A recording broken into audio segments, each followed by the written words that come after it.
Он не называл это болью. Он называл это характером, опытом, судьбой. Так было легче. Так не нужно было задавать лишних вопросов.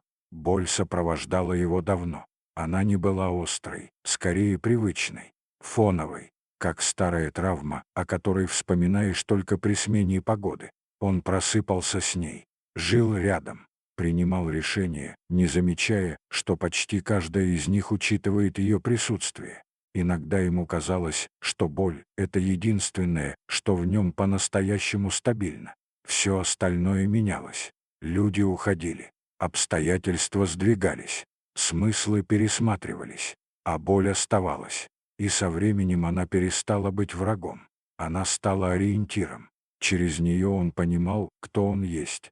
Он говорил: «Я такой, потому что мне пришлось пройти через это.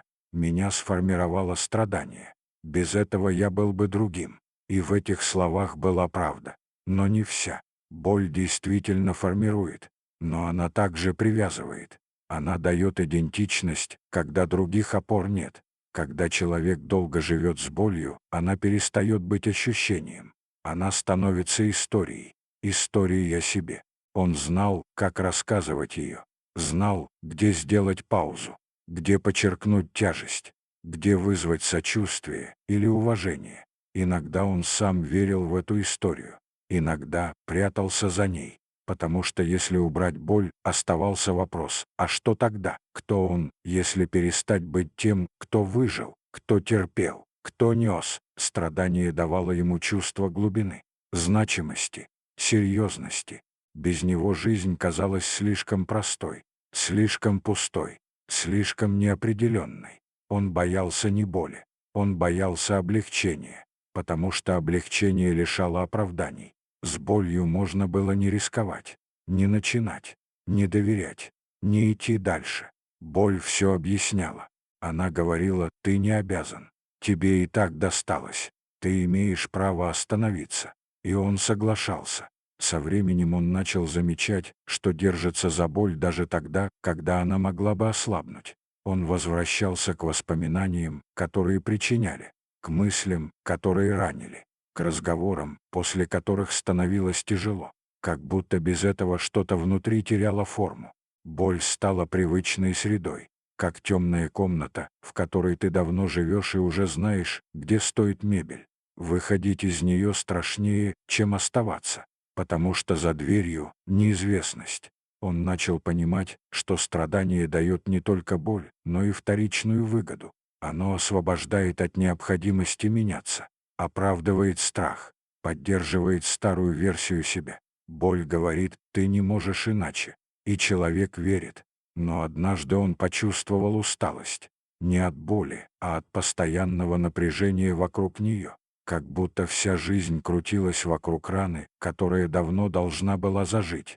Он задал себе вопрос, который раньше казался опасным: «А что, если я больше не обязан страдать, чтобы быть собой?» Этот вопрос не принес облегчения.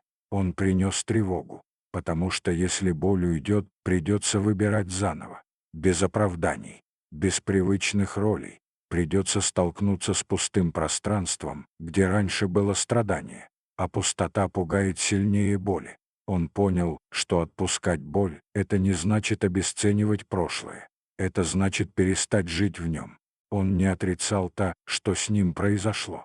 Он перестал делать из этого свою сущность. Боль — это опыт, не идентичность. Он начал замечать, как часто внутри звучит голос: «Ты не можешь быть счастливым, потому что…» Этот голос был знакомым, почти родным.